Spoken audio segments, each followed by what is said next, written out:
Alhamdulillah, wassalatu wassalamu ala rasulillah wa ala alihi wa sahbihi wa man wala. Allahumma shrah li sadri wa yassir li amri wahlul 'uqdatan min lisani yafqahu qawli wa ba'd. Nous louangeons, nous remercions Allah subhanahu wa ta'ala qui nous permet de poursuivre avec notre programme. Et donc, chers frères et sœurs dans la foi, qu'Allah vous bénisse et vous récompense encore pour votre présence et qu'Allah nous fasse bénéficier de ce programme tous autant que nous sommes. Et donc, nous poursuivons avec l'ablution. Nous étions justement, après avoir défini la purification, donné l'importance de la purification et montré que c'était une clé pour justement la prière. Et quand on parle de purification, on parle ici de l'ablution, notamment, entre autres, et du grand bain également.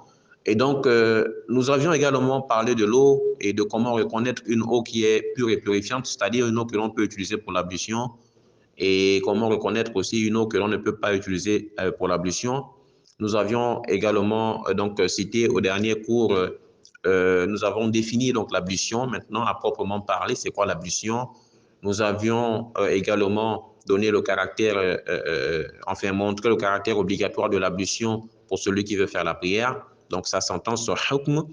Donc, nous avons dit que le hukm, la sentence de l'ablution, c'est qu'elle est obligatoire pour celui qui veut faire notamment l'ablution et même le tawaf, donc le fait de tourner autour de la Kaaba, pour celui qui fait le pèlerinage à la Mecque ou encore le petit, comme le grand, le petit pèlerinage, le grand pèlerinage. Et nous avions également montré le caractère méritoire de l'ablution. Nous disions justement, comme c'est venu dans le hadith que nous avions déjà nous avions cité, que l'ablution contribue justement à absoudre les péchés, à effacer les petits péchés. Et donc, l'eau que nous utilisons pour laver notre visage, pour rincer notre bouche, pour essuyer notre tête, nos oreilles, laver nos pieds, etc., concourt justement à effacer les péchés qui en découlent. Donc, les péchés qui découlent justement des choses interdites que nous aurions regardées, les péchés qui découlent des endroits interdits que le musulman a peut-être pu fréquenter à partir de ses pieds, eh bien, tous ces péchés-là, justement, sont donc effacés par l'ablution que nous faisons. Nous avons également vu le hadith de Abu Huraira, où le prophète wassalam, a dit que le shaitan, le diable, il fait des nœuds, il fait 3 nœuds au niveau de la nuque, derrière la tête de celui qui est endormi. Et il le fait justement pour que la personne puisse avoir un long sommeil, que la personne ne se réveille pas pour adorer Allah subhanahu wa ta'ala, pour notamment la prière de Fajr. Et que lorsque la personne se réveille et que la personne invoque Allah, la personne dit par exemple Alhamdulillah, c'est une invocation. Lorsque la personne invoque Allah subhanahu wa ta'ala, il y a un nœud qui se défait. Il y a un nœud diabolique, ces nœuds de sorcellerie, il y a un nœud qui se défait. Et lorsque la personne fait l'ablution, puisque nous parlons de l'ablution, il y a encore un nœud qui se défait. Et nous comprenons ici que l'ablution concourt justement à combattre également le diable, à éloigner également le diable de nous ou du musulman. Et lorsque la personne, dans la suite du hadith, fait ensuite la prière, eh bien, le troisième nœud, donc tous les nœuds se défont. Donc le troisième nœud également se déveille, la personne, n'est-ce pas, se réveille, disons, se lève en bonne santé, la personne se lève avec de la forme. Et lorsque la personne n'a pas eu à le faire, donc à invoquer Allah, à faire sa prière, la personne se réveille kaslan, c'est-à-dire avec une paresse totale, avec de la fatigue, avec la paresse. Il n'y a pas de forme en fait, la personne n'est pas en forme comme on le dit. Et donc nous voyons ici le caractère important donc de l'ablution. Et donc nous poursuivons avec l'ablution, mais cette fois-ci nous allons parler des conditions maintenant de cette ablution. Et oui, l'ablution a des conditions, c'est-à-dire pour que cette ablution soit acceptée, pour que cette ablution soit valide, il y a des conditions que nous devons d'abord, bien entendu, respecter. Alors, en ce qui concerne donc les conditions de l'ablution, il y en a plusieurs Et nous allons, par la permission d'Allah, subhanahu wa ta'ala, citer ces conditions-là. Premièrement, il y a l'islam. Il y a l'islam. Parmi les conditions de l'ablution, il y a l'islam. C'est-à-dire que si vous n'êtes pas musulman, votre ablution, nous parlons de l'ablution islamique, hein, parce que l'ablution également existe dans d'autres confessions religieuses. Mais nous parlons de l'ablution ici du point de vue islamique, l'ablution que font les musulmans avant de faire la prière. Alors cette ablution n'est valable que pour celui qui a d'abord fait l'attestation de foi, qui est devenu musulman. Donc il faut être musulman. Et comme d'ailleurs Allah subhanahu wa ta'ala nous dit dans la sourate 3 au verset 85 du noble Coran, وَمَنْ يَبْتَغِي غَيْرَ الْإِسْلَامِ دِينًا فَلَنْ يُقْبَلَ مِنْهُ. Donc celui qui prend une religion autre que l'islam, rien de lui ne sera accepté, agréé. Donc, tant qu'on n'est pas musulman, rien de ce que nous faisons n'est accepté par Allah. Et donc, alhamdulillah, nous remercions Allah justement pour justement la grâce d'être musulman, masha'Allah. Et donc, ici, dans ce verset, Allah dit, celui qui prend une religion autre que l'islam, rien de lui n'est accepté. Donc, ton ablution n'est pas acceptée si tu n'es pas musulman. Si tu n'es pas musulman et que tu fais le jeûne du musulman, ce jeûne n'est pas accepté, etc., etc. Et donc, ici, en dehors donc de l'islam, donc nous avons cité l'islam, il y a également la raison. Il y a également la raison. Et donc, comme nous le savons également, sans raison, ce que l'on fait, on le fait sans conscience en fait. Il n'y a pas de conscience dans ce que l'on fait. Et donc, il faut d'abord avoir la raison. Hein. Le fou, ce que le fou fait n'est pas à accepter. Donc, lorsqu'on fait l'ablution, on doit également avoir notre raison bien en place. Et comme selon le hadith de Ali, où le prophète Ali sallallahu wa sallam a dit رفع القلم عن ثلاثة النائم حتى يستيقظ والمجنون حتى يفيق والصغير حتى يبلغ. Donc ici le prophète alayhi salatu wa salam donc a dit dans ce hadith qui est rapporté notamment par Abu Daoud et d'autres, il a dit alayhi salatu wa salam, le stylo, on lève le stylo pour trois personnes, c'est-à-dire on ne compte pas le défaut, les péchés de trois types de personnes, trois catégories de personnes. Il y a la personne qui est endormie. Donc si vous êtes endormi et que vous commettez un meurtre dans votre sommeil, c'est évident que ça ne compte pas parce que vous n'êtes pas conscient, ce n'est qu'un rêve. Et donc, jusqu'à ce que la personne se réveille. Il y a également le fou, jusqu'à ce que ce fou-là retrouve la raison. Et enfin, l'adolescent, l'enfant, nous allons lire l'enfant, jusqu'à ce que cet enfant-là ait atteint l'âge de la puberté. Voilà. Donc, il faut être musulman pour que notre ablution soit acceptée. Il faut également avoir la raison. Il faut avoir atteint l'âge, on va dire quoi, de la distinction entre le bien et le mal, donc at-tamyiz, l'âge à partir duquel nous pouvons déjà distinguer ce qui est bien de ce qui n'est pas bien.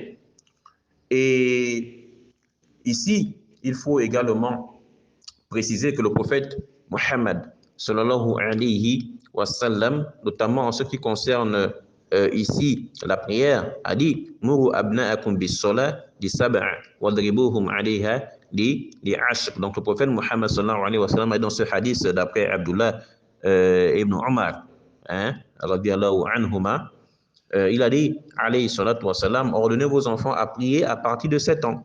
Donc à partir de 7 ans, on considère déjà qu'à partir de cet âge, hein, l'enfant commence déjà à distinguer ce qui est bien de ce qui n'est pas, de ce qui n'est pas, de ce qui n'est pas bien. Et donc, à partir de cet âge, d'accord, on peut déjà faire l'ablution. Mais avant cet âge, donc 4 ans, 3 ans, 5 ans, ici, c'est vraiment pas considéré. Donc, l'enfant peut arriver, il fait la prière, il n'y a pas de souci. C'est vraiment pas considéré. Et à partir de 7 ans, par contre, hein, ici, l'enfant doit déjà commencer à faire l'ablution.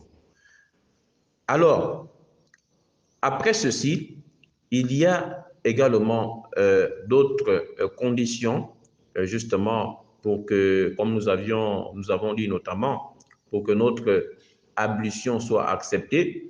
Et il y a donc l'intention. Il y a l'intention, an-niyya. Comme vous le savez, le prophète alayhi salatu wa salam a dit « Innamal a'mal bin-niyyat » dans le hadith de Omar. Et le prophète a dit, les actes ne valent que par les intentions qui animent ces actes-là. Et donc, on sera jugé selon, justement, nos intentions. Donc, on s'apprête à faire l'ablution, il faudrait que notre intention, dans notre cœur, on fait ces ablutions-là, justement, parce qu'on a envie, soit de faire la prière, en tout cas pour l'adoration, d'accord, pour adorer Allah Azzawajal. Donc, c'est pour faire l'ablution, justement pour faire la prière. Donc, on ne fait pas cette ablution-là juste parce qu'on veut juste laver les parties du corps et puis c'est tout. Non. Notre intention, c'est quoi? C'est on fait les ablutions parce qu'on veut faire la prière, parce qu'on veut adorer Allah subhanahu wa ta'ala. Voilà. Et donc, ici, l'intention, justement, est valable pour n'importe quel acte d'adoration. Tout acte d'adoration, on a besoin de l'intention. On doit vérifier l'intention. Hein? Lorsqu'on veut faire un don, fils abilillah, à cause d'Allah, on veut donner quelque chose, on doit le faire pour rechercher l'agrément d'Allah, pour rechercher la satisfaction d'Allah, pour que Allah nous récompense, et non pas pour que une tierce personne constate qu'on a œuvré, on a posé un acte. Lorsqu'on le fait, l'acte que nous posons n'est pas valable auprès d'Allah, nous ne gagnons rien là-dedans. Tout ce que l'on fait, tout ce que l'on pose comme acte, on le fait pour rechercher la satisfaction d'Allah, pour que Allah soit content de nous, pour que Allah nous récompense. Et donc, il en est de même pour l'ablution. On ne fait pas l'ablution parce qu'il y a des gens autour de nous pour qu'ils nous voient en train de faire l'ablution. Non, on le fait parce qu'on répond à l'appel d'Allah subhanahu wa ta'ala. Alors, lorsque nous faisons, avant de faire également l'ablution, parmi les conditions, et ça, je pense que nous avons déjà parlé de ça, il y a que l'eau doit être pure et purifiante, bien entendu. L'eau que nous utilisons, si elle n'est pas pure, eh bien, notre ablution également n'est pas valable. Et là, nous avons déjà parlé de ça lorsque nous avons parlé de la différence entre les eaux. Donc, si nous avons une eau qui a été touchée par une impureté, ça peut être les excréments, ça peut être les urines, ça peut être le sang de la femme. Voilà, une impureté qui est une chose qui a été jugée impure selon l'islam. Donc, ici, si cette chose-là, cette impureté a modifié de l'eau, même ne serait-ce qu'un tout petit peu, eh bien, cette eau, on ne peut plus l'utiliser. Là, on parle de quoi? Modifier comment? Au niveau de son odeur, au niveau donc de son goût, hein, au niveau de son odeur et de sa couleur. Ces trois choses-là, le goût, l'odeur et la couleur. Si l'une de ces trois choses-là a été modifiée, eh bien, on ne doit plus utiliser cette eau. Dans le cas contraire, si ça n'a pas été modifié, on peut utiliser donc cette eau, comme nous l'avions déjà rappelé. Et lorsque c'est une pureté, ça peut être si c'est du savon, si c'est par exemple de l'huile, etc., qui a touché, là, il faudrait que l'eau soit complètement changée. Si l'eau est complètement changée, c'est en ce moment qu'on ne l'utilise plus. Mais si c'est toujours de l'eau, donc ça n'a pas vraiment changé en tant que tel, c'est toujours de l'eau, ici on peut l'utiliser. Ça, c'est lorsque c'est une pureté. Alors, c'était juste un petit rappel par rapport à cela. Alors, donc, nous disions également que parmi les conditions, il faut que l'eau soit pure et purifiante. Donc, il y a l'islam, il y a la raison, il y a l'âge du discernement, il y a l'âge du discernement, comme nous avions dit, il y a l'intention, nous avons cité également l'intention, il y a que l'eau que nous utilisons également doit être une eau pure et purifiante. Ensuite, il y a le fait d'enlever, donc, donc ici, nous devons également enlever tout ce qui empêche à l'eau de toucher la peau. Tout ce qui empêche à l'eau de toucher notre peau lorsque nous faisons l'ablution. Et là, je vais par exemple citer le vernis pour les femmes.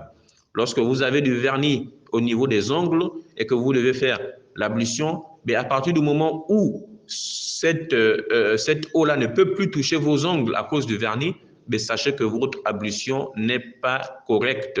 On ne fait pas l'ablution avec du vernis aux ongles parce que ça empêche à l'eau de toucher justement vos ongles. Et donc l'eau doit toucher la peau, d'accord, ou la partie de votre corps en question, d'accord, que ce soit la main, le pied.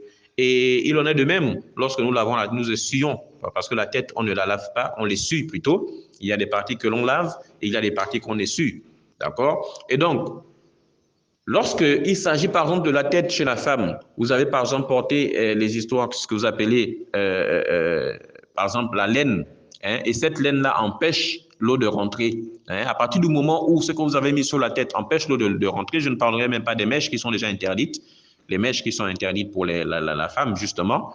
Et ici, rappelez également que ça ne permet pas à l'eau de toucher le corps, et même pas que cela. Il y a également que le prophète Mohammed sallallahu alayhi wa sallam a donc maudit cette femme-là qui va mettre des rajouts au niveau de la tête.